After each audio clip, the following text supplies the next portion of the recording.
Okay, we're gonna go through some of my old posts that I made back in like 2014, 2015, 2016. I am a bit nervous, but I'm also really excited because I already peeked and saw some posts and I was in my feels. I just have to go all the way back. And it's definitely going to take a minute. Few editor notes. One, don't try finding that Instagram. I've made it private and I don't use it. And again, all these posts are archived. Two, as I'm going through these posts, you're going to see me touching my scalp and my hair. That is a form of stimming that I fall prey to. I should have had one of my fidget toys handy, but unfortunately I didn't. So please just disregard the stimming that takes place throughout the course of this video. And then three, throughout the course of this video, you're going to hear the audio go in and out when I play a video, and that's just for copyright reasons. I don't want this video to get flagged. You will see more editor notes as time progresses. These are all archive posts on a page that I don't use and that I don't follow anyone on. Oh my God, I hate when it starts me back over. I almost forgot to hit record.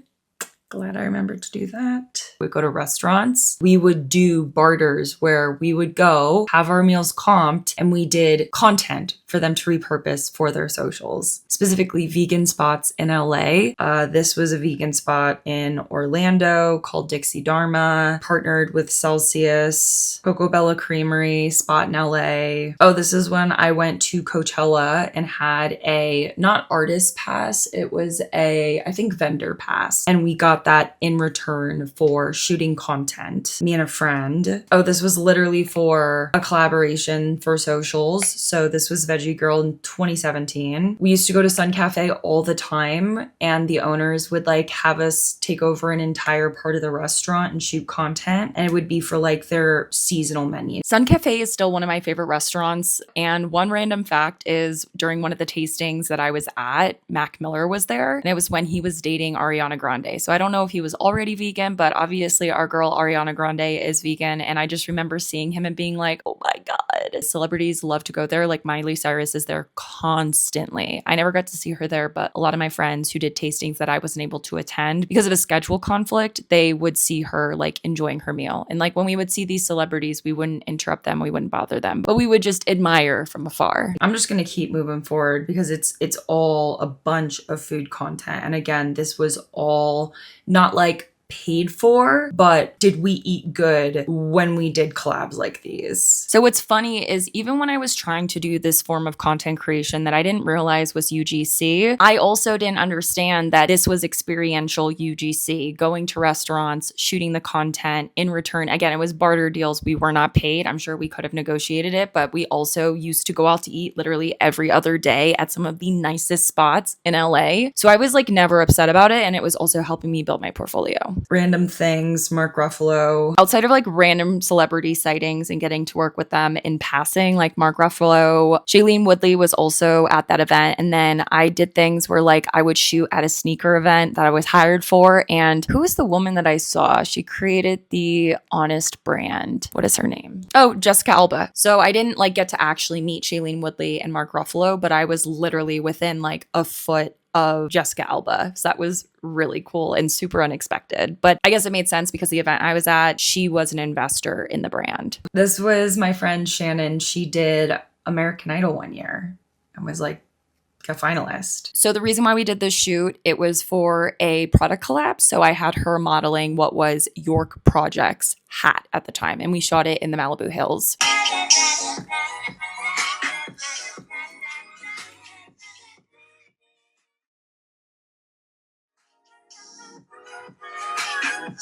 I forgot to say that this episode is sponsored by Wink. Not really, but that's where your girl is at right now. I feel like the reason why I need to do all these editing notes is because of the amount of winks that I drank last night. I wanted to make sure that I wasn't making a complete fool of myself. So I feel like when it came to reflecting on my edits and my content, I kind of was like afraid to say anything, which is why we're going to see a lot of editor notes as we go through this video. So that was summer 2016.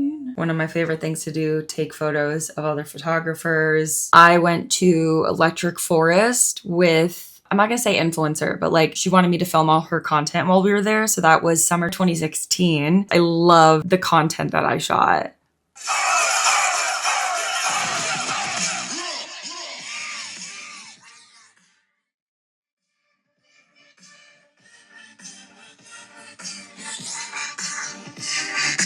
Damn. Oh my God.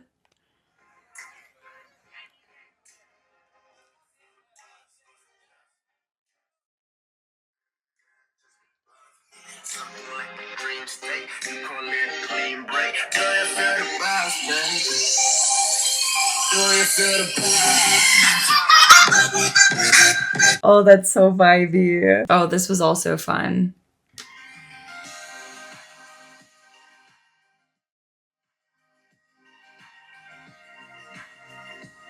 Like, I legit snuck my Sony a7S II into Electric Forest. You just don't do that and get away with it. And somehow I managed to. The reason why I took the opportunity to film the behind the scenes at Electric Forest was because at the time I kind of wanted to do videography for concerts and festivals. Since then, that passion has obviously shifted into marketing. But at the time when marketing wasn't really on my radar, I kind of was like, oh my God, aside from filming product content, I would love to film live event content. Again, love taking photos of photographers, especially with a Ronin. My drone that I had back in 2016, I have since gone through so many of them, not because they crashed, but just because I wanted to downsize as much as possible. I feel like a lot of people don't realize this because I also don't talk about it a lot, but I have been flying drones since 2015.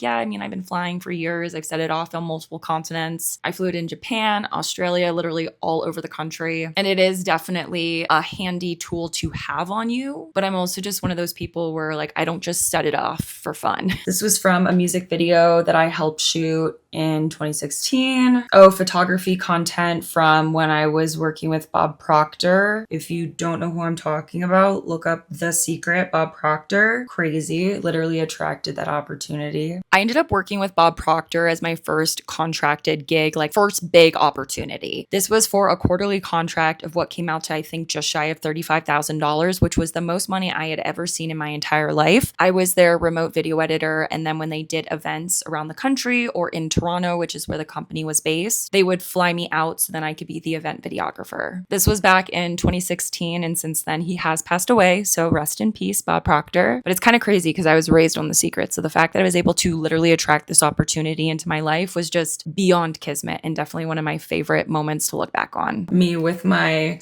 Rebel before the a7S II. Okay, so this is the behind the scenes.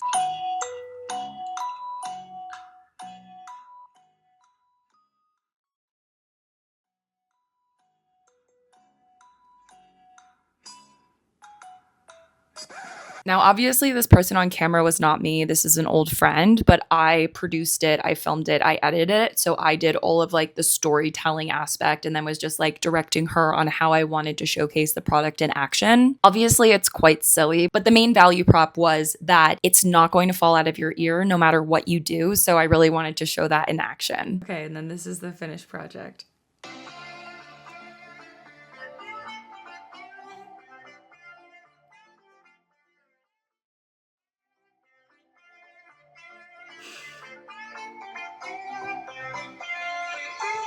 It's just wild that I was doing this back in spring of 2016. And leading up to this, like, I had just been working so hard on my portfolio. Oh, Lumsing. I think this was like literally one of my first projects that I actually got where outside of a barter, it was also paid, I want to say. Because leading up to this point, I was doing just like examples of products I had at home and then barter. So that's the Premiere Pro project file. Can we also talk about the fact that the Premiere Pro interface has pretty much not changed over the past 10, 11, 12 years? Like I showed this to Shane yesterday and he was just like, wow, Premiere really has not changed all that much. Like obviously there have been updates, but from like a visual perspective, it literally looks practically the same that it does today.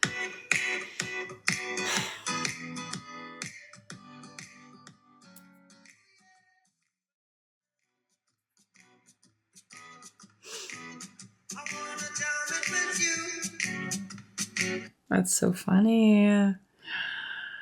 How crazy. Wow, I look rough. Editor note that I'm not going to hook up my mic for, but I'm noticing the logo that I put in the bottom left corner. I thought I was so cool. I was like KR, and then at the bottom, Kelly Rockline. And then I can't remember if this was when I realized how to do transparency or like lower the opacity, or if it's gray. Regardless, I just thought I was so professional when I was able to add this like watermark to the video. Oh, and then I got flown flown to Kauai and stayed in like Princeville, like really nice spot for a Fitspo person that I, instead of getting paid for, got this trip. And that was like a huge deal for me at the time.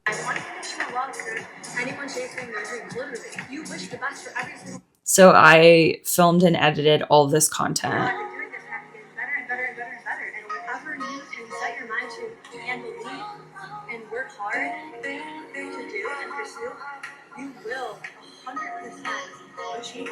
Wait, no, can we please talk about the actual example that I'm going to give you guys about the law of attraction, how I literally attracted this Kauai trip? So it was like fall of the year before I went to Kauai, and I was visiting my brother at his college in South Carolina. It was a really small college. It was called Limestone, and we wanted to go to Goodwill and go thrifting. So I went thrifting and I found this really cute hat. It was brown. It had this like logo on it. I didn't know what it was, but I was like, ooh, this is really cute. I'm going to get it. The rest of that year goes by. I go to Kauai that January. I go on this trip. It's wonderful. I stay at this absolutely stunning hotel in Princeville. 6, 7, 8 months later, I'm digging through my closet and I find the hat that I had bought months before I even knew that this trip was going to happen. Turns out, do you want to know what logo was on that hat? Hyatt Regency, Princeville, Kauai. I just remember sitting there being like, what the literal, isn't that insane? And I had literally just picked out this hat because I thought it was cute. I didn't know Chloe at the time. She hadn't yet hired me. I didn't know what hotel we were going to stay at. And that's what happened. Freaking crazy. And I have so many stories like this. Oh, so this is really crazy. Okay, so this is in 2014. Because this was a screenshot. So it says 2 years ago. And I posted this in 2016. So this is like truly from 2014. And I basically had sat down and wrote out what my dream job looked like, even though I had no idea what it was exactly I wanted. I just knew I wanted to be in a creative field. But like, tell me I did not attract my life. Beneficial to society, creative freedom, flexible hours, independent status. I'm literally a contractor, lucrative, socially stimulating, no commute, work from home, no alarm clock. I literally don't have to set my alarm because I set my schedule. No employees. I don't really know where I was going with that. I hire people to help me, but delegating is a good thing. So maybe it was like no coworkers. I kind of relate to that. No educational requirement. Great, because your girl's a college dropout. Something positive.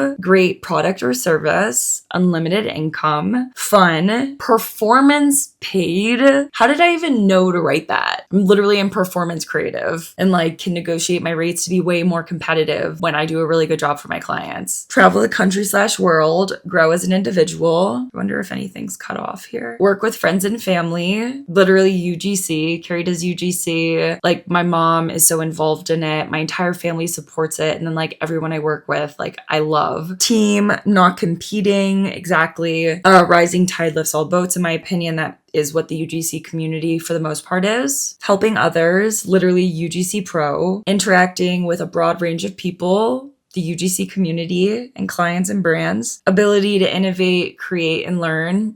What? Location independent. Literally doesn't matter where I go, I can still do my job. Okay, so no politics. Yeah, like not having to be like basing your career success on schmoozing the right people. Like I get to be authentically me and I don't have to worry about it somehow backfiring because I don't feel like I have to lie or put on a front. Whereas if I were an employee and I felt like my employer like was really dictating my income, then yeah, I would have to like do the whole politics game, which can be exhausting. Great tax write-offs.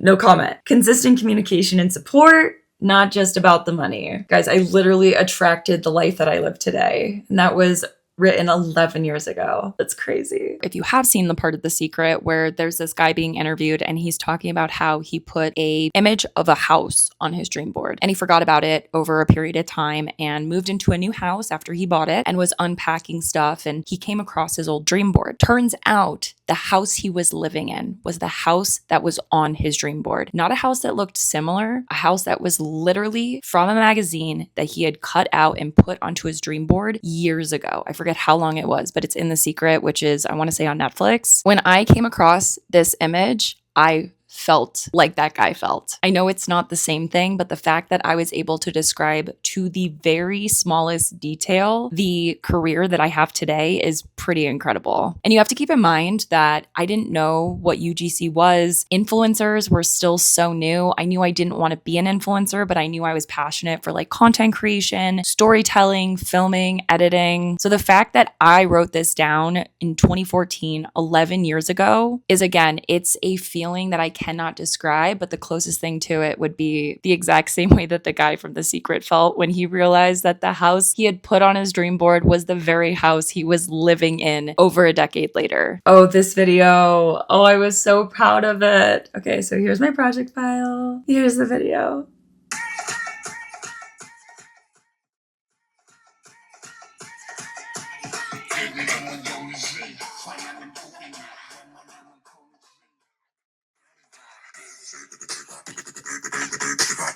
Oh, so fun. And if you notice, literally everything I've shown you up until this point has not been for pay. It was simply for barter. And I think there's like a huge disconnect for like new people coming into the space and having these like unrealistic expectations. I'm not saying you can't start getting paid today, especially now that we have resources available to speed up your learning curve. Like you could literally start getting paid today as a UGC creator if you learn from trusted resources, whether it's free or paid, and even start charging top dollar depending on your skill sets. But there is a level of give up to go up that I feel like a lot of people just like have completely disregarded. And I truly believe a huge reason why I've gotten to where I am today is because I wasn't always like, no, pay me. Ew, that's such an ugly face. You know what I mean? I'm not saying don't get your bag. Get the bag. Get that check. But also pick and choose the ones that you want to take on that are barter, because who knows, that opportunity might end up leading to something else that ends up paying you tenfold. And it all stemmed from you not being so stuck on chasing a certain dollar amount. Oh, like I would post this stuff. Like I was literally so hardcore into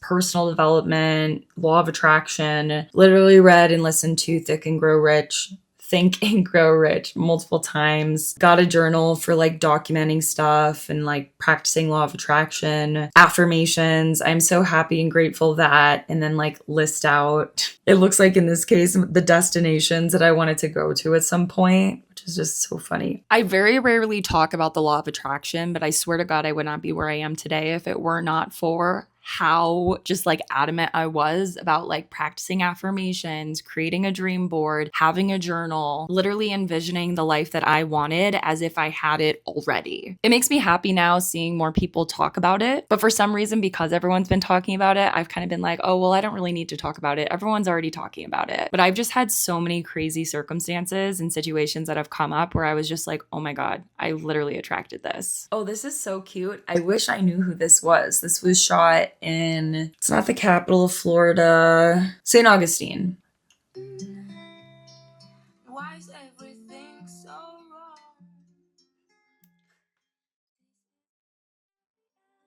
Come and give me your hand. I'll take you far away. So cute.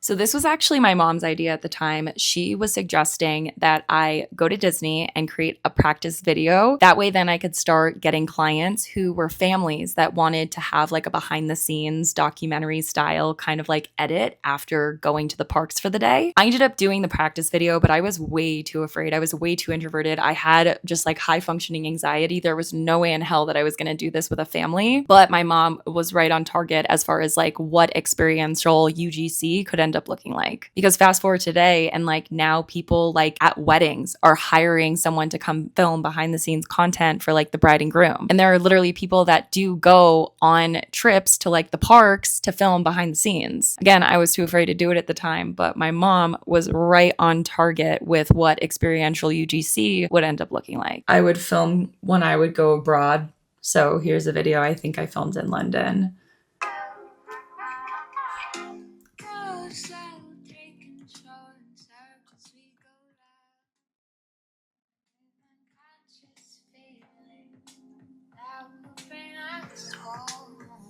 So vibey. So one thing that I did was when I was going to school for the little time that I did, I qualified for certain scholarships. And so what I did was, because I wanted to study abroad but I couldn't afford it, I did mostly online classes, saved up the difference of what I didn't end up spending on my schooling to then put forward to doing remote classes abroad while visiting friends in Europe. And then I had a friend whose family was in South Africa. So it's kind of crazy how I was able to just like pull this money together, because I don't have family to fall back on financially. Like, I was raised by a single mother. To this day, I still make the most money out of my family. And so it's just wild to see how creative I was able to get when I was like 19, 20 years old. Knowing that I did want to travel the world because of my circumstance, I could have been like, oh, well, I just can't do it. I can't afford it. But my logic was, let me get creative here. Let me figure out how I can afford it. What else? Oh, this is South Africa.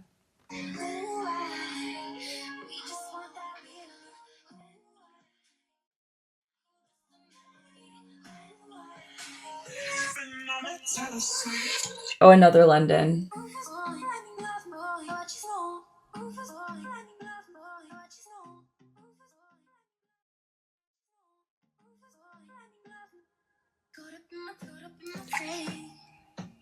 At the time, I kind of felt like I was on my own little island. So the only inspo that I had were these guys in the field, Jay Alvarez and Sam Colder, also Rory Kramer. And this is like another observation that just like makes me really happy. Being able to see women talking about video editing, the reason why we like to edit, the reason why we like to film, it just makes me so happy, because again, there was a time where I felt like I was just in this boat by myself. I don't know how to explain it, but it's just like so crazy. Like, I see these, videos of women being like, this is how I edit, this is how I film content. And I'm just like, oh my God, 10 years ago, if I had been able to tell my younger self, hey, guess what? 10 years from now, there's going to be a ton of women that are going to be in this field doing exactly what you're trying to do. Just keep going. I know I would have been like, wait, what? Really? I would have been so excited to know this information. I'm just so glad that I stuck with it to get to this point to now know that this is the case. Like, I posted this 10 years ago. Did you know that you can quit your job and you can leave university? You aren't legally required to have a degree. It's a social pressure and expectation, not the law. Anyways, it was this post I reshared. But it's just crazy because it's like, this was only a year or less than a year into taking off from school. So I was like posting this shit not because I believed it as in tried and true. It was because I was just trying to reaffirm, like, I took the jump. I'm just gonna cope by like sharing shit that reaffirms my personal bias. I just remember at the time kind of questioning my purpose of like resharing all this information on Instagram publicly, because I knew that a lot of people were doubting me when it came to like dropping out of college and pursuing my dream of content creation. And I'm just so glad that my younger self decided to overshare back then, because now I can look back on it and be like, holy cow, this is how far I have come over the past 10 plus years. October 15th, 2015. Lots of errors. Life is full of the unexpected. You need to have faith in your craft and work consistently at it in order to be prepared for the unexpected opportunities that will come your way. That was a mouthful, and I feel like there could have been a way better way to say it. And of course, I had these emojis at the bottom. Don't ever apologize for evolving past your comfort zone. I was going through some posts that I'm like way too embarrassed to share, but I was going through a breakup.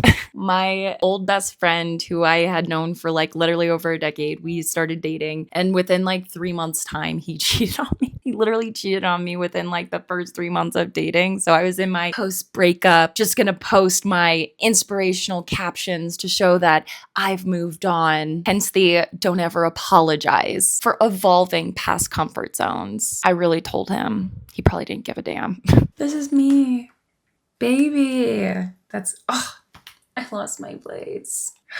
Honestly, we're probably good to call it there. Yeah, it's just crazy to see the stuff that I used to post and how I was just like delusional in the best way possible and refused to accept otherwise. So if there's anything you take away from this, it's practice the law of attraction if you aren't already. Toxic positivity in the best way possible as like someone has no other option than to be delusional in order to find success. Follow your bliss. Like, I feel like I've done a really good job, and I did not think this in the moment, but looking back, like, hindsight is 2020, and I do feel like I was fairly intuitive with my decision making, even though I was really just focused on like that next step forward. Imagine taking 20 steps over time, but like each moment you're just focused on the next step. When I look back on all of my steps from where I started to where I got to today, I'm kind of like, that's wild. Like I just paid attention to the next step, and now I look back so far from where I started and I'm like, damn, that was fairly intuitive. And I don't know, maybe it has something to do with the fact that I wasn't like overwhelming myself with how many steps to be worried about in that moment, and more so just keep moving forward every day. I hope that makes sense. But yeah, that's it for today's episode. If you have any follow-up questions, any video ideas, anything you want to leave me, comment down below. Make sure to like, subscribe, turn on post notifications. I'm back to posting every Monday for YouTube and then every Friday for the UGC Pro podcast. So stay tuned for Friday's episode, which is going to be the motion part 2 with Shane, talking about AI and how it's not replacing UGC creators and creative strategists. It's a tool and a partnership that every single creative needs to form in order to be the most efficient and effective at your job for your clients or your employers. All right, bye.